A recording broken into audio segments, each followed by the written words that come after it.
नमस्कार सर्वांना. श्री स्वामी समर्थ. तुम्हा सगळ्यांचं आपल्या चॅनलमध्ये खूप खूप मनापासून स्वागत आहे. आजचा दिवस तुम्हाला खूप छान आनंदाचा जाऊ दे हीच महाराजांच्याकडे प्रार्थना करते आणि आजच्या व्हिडिओला सुरुवात करूया. तर आजच्या व्हिडिओमध्ये आपण स्वामीचरित्र सारामृताचं 7 दिवसीय पारायण कसं करायचं याबद्दलची अगदी डिटेल माहिती बघणार आहोत. बघा, आपण परवाच 21 दिवसाची स्वामींची सेवा कशी करायची, कोणत्या कोणत्या सेवा करायच्या आपण सगळं बघितलं म्हणजे त्या व्हिडिओमध्ये. बघा, लवकरच स्वामींचा प्रकट दिन येतो आहे आणि येत्या 20 मार्चला आहे स्वामींचा प्रकट दिन आणि 28 फेब्रुवारी ते 20 मार्च 21 दिवसाची प्रभावी सेवा आपण बघितली. त्यापैकी ज्या काही 4 सेवा आपण बघितल्या, ज्या सांगितल्या, त्यापैकी तुम्ही कोणतीही सेवा करू शकता. चारीच्या चारी जर केल्या तर तुमच्यासारखा भाग्यवान कोण नाही आणि त्या 4पैकी कोणती पण तुम्ही एक सेवा करू शकता.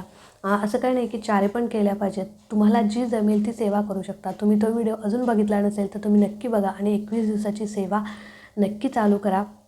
बऱ्याच ताईंनी विचारलं की ताई तू कोणती सेवा करणार आहे, तर मी ज्यावेळी सेवा चालू करेन त्यावेळी नक्कीच तुमच्यासोबत शेअर करेन तो व्हिडिओ. तर आजच्या व्हिडिओमध्ये आपण बघणार आहोत की स्वामींच्या प्रकट दिनानिमित्त स्वामीचरित्र सारामृताचं 7 दिवसीय पारायण कसं करायचं. बघा, आपण गुरुचरित्र पारायण जसं 7 दिवसीय करतो तसंच स्वामीचरित्र सारामृताचं पारायण 7 दिवसीय कसं करायचं. तर बघा, काही जण असे लोक असतात की ज्यांना स्वामींची सेवा करण्याची, पारायण करण्याची इच्छा असून देखील सेवा करता येत नाही. म्हणजे आता 108 पारायण काही जण चालू केलेले आहेत. ज्यावेळी आपण व्हिडिओ शेअर केला होता त्यावेळी बऱ्याच त्यांच्या कमेंट्स आल्या की ताई तुझा व्हिडिओ बघून आम्ही 108 पारायणाला सुरुवात केली आहे, तर खूप सुंदर सेवा सगळ्या ताईंनो तुमच्याकडून महाराज करून घेत आहेत आणि ही सेवा तुमची निर्विघ्नपणे पूर्ण हो हीच महाराजांच्याकडे प्रार्थना आणि तुम्हाला जे काही हवं आहे महाराजांकडून ते नक्कीच महाराज तुम्हाला देवत हीच सुद्धा महाराजांचरणी प्रार्थना. तर 108 पारायण जो करतो त्याच्या आयुष्यातला कुठलाही प्रश्न महाराज मार्गी लावतातच, यात काही शंका नाही आणि मार्गी लागतोच. मग कितीही मोठी समस्या असो, कितीही मोठं संकट असो. पण 108 पारायण ज्यांना जमत नाही, आता 108 पारायण म्हणजे रोज एक पारायण करावं लागतं. स्वामीचरित्र सारामृत हा ग्रंथ रोज पूर्ण पठण करावं लागतो. तर काहींना नाही जमत, पण इच्छा मात्र आहे. स्वामीचरित्र सारामृत हा ग्रंथ वाचण्याची खूप इच्छा आहे. त्यांनी कशी सेवा करायची, कमी वेळेत पारायण कसं करायचं त्या ग्रंथाचं. तर बघा, स्वामींचा प्रकट दिन लवकर येतो आहे म्हणजे 20 मार्चला आहे. तर त्या प्रकट दिनाच्या निमित्ताने तुम्ही स्वामीचरित्र सारामृताचं 1 दिवसीय पारायण करू शकता, 7 दिवसीय पारायण करू शकता. 7 दिवसीय ज्यावेळी पारायण करतो त्यावेळी अगदी सहज ते सेवा पूर्ण होते. अगदी आपल्याला तासभर बसावं लागत नाही किंवा म्हणजे ज्यांच्याकडे वेळ नाही त्यांच्यासाठी ही सेवा अतिशय प्रभावी आहे. आणि एक पारायण तुमच्याकडनं नक्कीच आता एवढं पण कोणी बिझी नसतं की एकही पारायण आपल्याकडून होणार नाही. बघा, आणि ह्या स्वामीचरित्र सारामृत पारायणाला अगदी जास्त वेळ म्हणजे जास्त काही नियम अटी नाही आहेत. कसं बघा, गुरुचरित्र पारायण ज्यावेळी आपण करतो त्यावेळी अनेक नियम अटींचं पालन आपल्याला करावं लागतं की एकच धान्य खावं लागतं, बेडवर वगैरे म्हणजे झोपायचं नसतं किंवा अनेक काही नियम अटी आहेत. त्या नियम अटी ह्या सेवेला लागू नाही आहेत. तुम्ही काही काळजी करू नका. तुम्ही आहे अशा रोजच्या रुटीनमध्ये तुम्ही हे स्वामीचरित्र सारामृताचं पारायण करू शकता.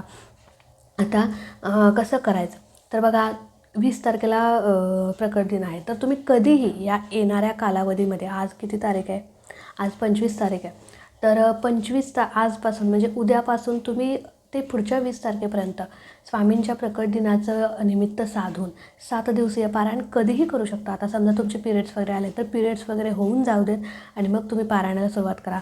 म्हणजेच काय, आधीमध्ये तुमचा खंड पडणार नाही आणि सलग 7 दिवस आपलं निर्विघ्नपणे पारायण पूर्ण होईल. बघा, गुरुचरित्र पारायणाला आपण कसं करतो की सगळ्या गोष्टी होऊन गेल्यानंतर म्हणजे पिरियड्स वगैरे येणार नाही त्याची काळजी घेतो. तसंच या पारायणाला सुद्धा पिरियड्स वगैरे येणार नाहीत मध्ये याची काळजी घ्या. पिरियड्स होऊन जाऊ देत, मग पारायणाला सुरुवात करा. काय करायचं, कधीपासून सुरुवात करायची, तर गुरुवारपासून तुम्ही सुरुवात करू शकता. कळालं, कोणत्याही आता जो पण गुरुवार येणार आहे त्या गुरुवारपासून तुम्ही चालू करू शकता. किंवा नाही, गुरुवारी तुमचं काही पिरियड आहे, तुम्ही गावाला गेला तर कुठल्याही दिवसापासून तुम्ही चालू करू शकता, असं काही नाही. गुरुचरित्र पारायण कसं आपण शनिवारी सुरुवात करावी असं म्हटलं जातं किंवा आपण शनिवारी चालू करतो. पण ह्या पारायणाचं असं नाही, तुम्ही कोणत्याही दिवसापासून चालू करू शकता, गुरुवारपासून केलं तर अतिशय उत्तम.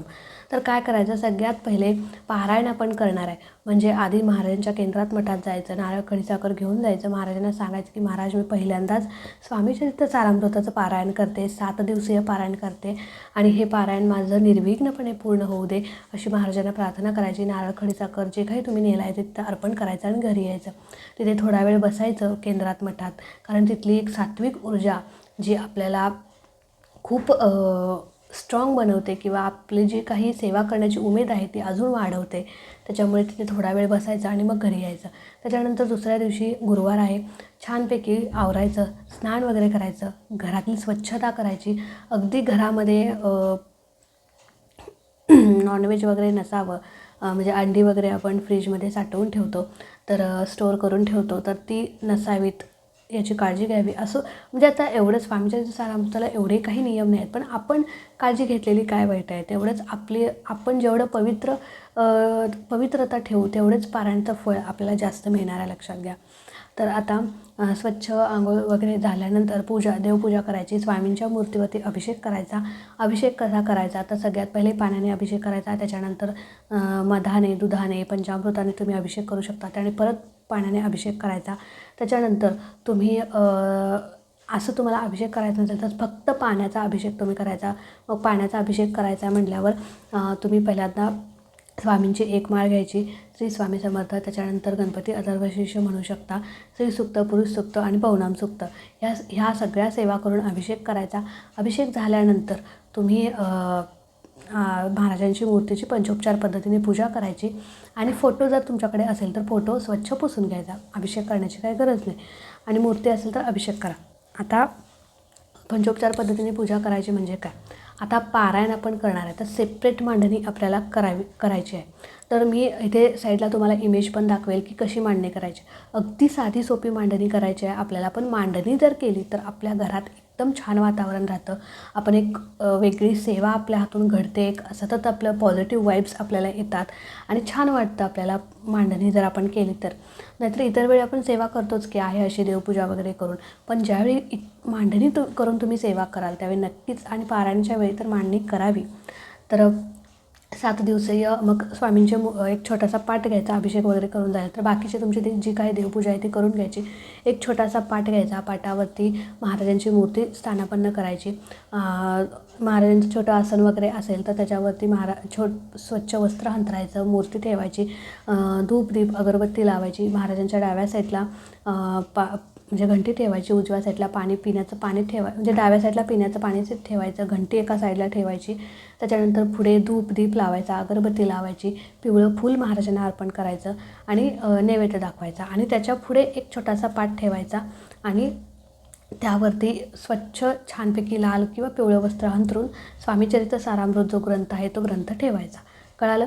आता अशा प्रकारे अगदी सोपी मांडणी करायची आहे. मी साईडला इमेज दाखवली तशा प्रकारे तुम्ही मांडणी करायची. कळालं. आता ही मांडणी झाल्यानंतर सेवेला चालू करायचं. आता संकल्प करायचा. सगळ्यात पहिले हातामध्ये संकल्प करत असताना हातामध्ये पाणी, फूल, अक्षदा, हळद, कुंकू या सगळ्या गोष्टी घ्यायच्या आणि त्याच्यानंतर तुमचं नाव बोलायचं, गोत्र बोलायचं. गोत्र माहीत नसेल तर कश्यप म्हणायचं आणि मी स्वामींचा सेवेकरी असून स्वामी समर्थांच्या केंद्रातील म्हणजे केंद्राच्या मार्गदर्शनानुसार स्वामीचरित्र सारामृताचं 7 दिवसीय पारायण करत आहे आणि हे पारायण माझ्याकडून निर्विघ्नपणे पूर्ण होऊ दे. आणि जे काही तुमची इच्छा आहे तीसुद्धा महाराजांना बोलून दाखवायची आणि सेवेला चालू करायचं. ते पाणी जे आहे ते डिशमध्ये खाली सोडून द्यायचं आणि सेवेला चालू करायचं. सेवा चालू करण्यापूर्वी तुम्हाला पहिल्यांदा स्वामी स्तवन एक वेळेला म्हणायचं आहे. स्वामी स्तवन म्हणायचं.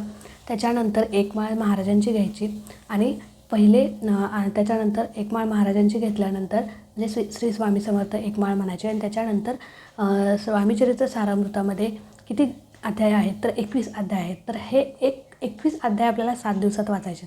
तर पहिले 3 अध्याय जे आहेत ते तुम्हाला पहिल्या दिवशी वाचायचे आहेत. म्हणजे गुरुवारी तुम्ही स्टार्ट केलं असेल तर गुरुवारच्या दिवशी पहिले 3 अध्याय 1, 2, 3 पहिले 3 अध्याय वाचायचे आहेत. त्याच्यानंतर तुम्हाला महाराजांची आरती करायची आहे आणि तारक मंत्र एक वेळेस म्हणायचा आहे. महाराजांना गोडाचा नैवेद्य दाखवायचा आहे. काही पण तुम्ही दाखवू शकता. खीर असेल, खडीसाखर असेल, साखर असेल, एखाद्या फळाचा नैवेद्य असेल, काही पण तुम्ही गोडाचा नैवेद्य दाखवायचा आहे आणि पहिल्या दिवशीची सेवा तुमची कंप्लीट झाली. संध्याकाळीही तुम्ही तुमच्या घरात जे काही अन्न बनेल ते सगळं महाराजांना दाखवायचं आहे आणि अशा प्रकारे तुमचा पहिला दिवस पूर्ण झाला.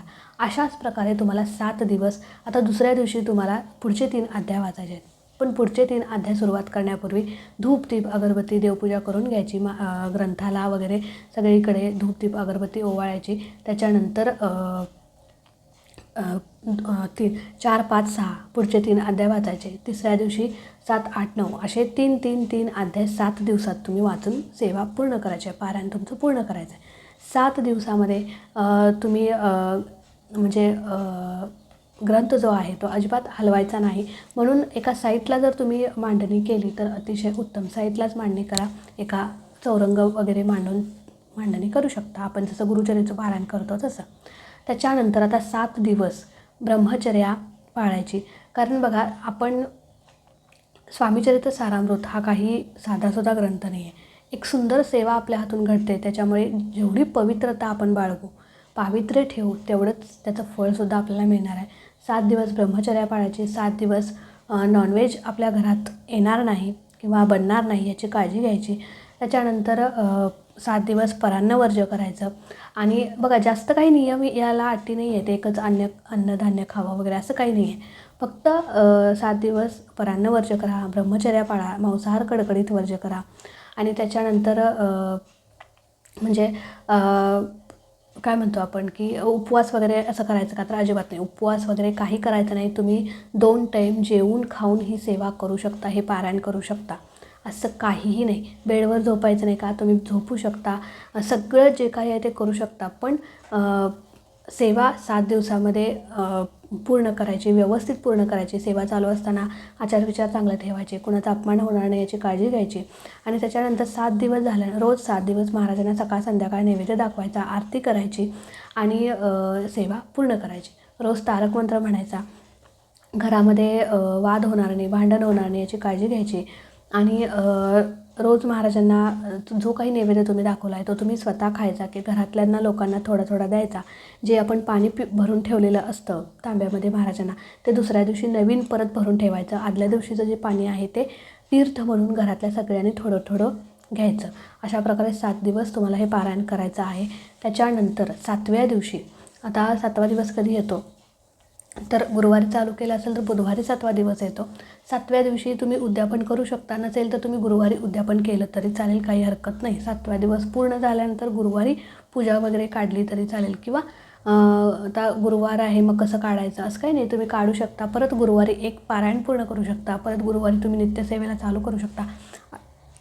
आणि हो, पारायण चालू आहे तर तुम्हाला नित्यसेवासुद्धा करायची आहे. कळलं? रोज 3 अध्याय म्हणजे आपले वाचायचेच आहेत. तुम्ही यावेळी वाचू शकता, कधीही वाचू शकता. पण हे पारायण करत असताना तुमची नित्यसेवा पण तुम्हाला चालू ठेवायची आहे. कळलं? जी पण तुम्ही सेवा करत असाल ती नित्यसेवा तुम्हाला चालू ठेवायची आहे. आता उद्यापन कसं करायचं?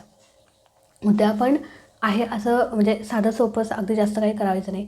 गुरुवारच्या दिवशी तुम्ही म्हणजे ज्या दिवशी उद्यापन आहे त्या दिवशी केंद्रात मठात जाताना नारळ खडीसाखर घेऊन जा. महाराजांना सांगा की महाराज, तुमच्या कृपेने माझं 7 दिवसीय पारायण छान पूर्णपणे निर्विघ्नपणे पूर्ण झालं आणि तुमचा कृपा आशीर्वाद असाच पाठीशी राहू दे. ही सेवा म्हणजे खूप म्हणजे म्हणतो ना की माझ्याकडून ही सेवा तुम्ही अखंड करून घ्या अशी महाराजांना प्रार्थना करायची.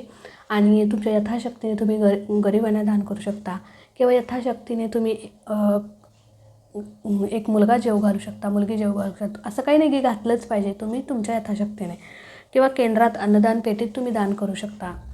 कळलं? आणि उद्यापनाच्या दिवशी छानपैकी आरास वगैरे करून, छान पूजा करून महाराजांच्या आवडीचा एखादा नैवेद्य बनवा. म्हणजे महाराजांना आपल्या काय आवडतं, तर बेसनाचे लाडू आवडतात किंवा पुरणपोळी आवडते किंवा जे काही वरण भात भाजी पोळी सात्विक अन्न, त्याचा गोडाचा खीर करू शकता.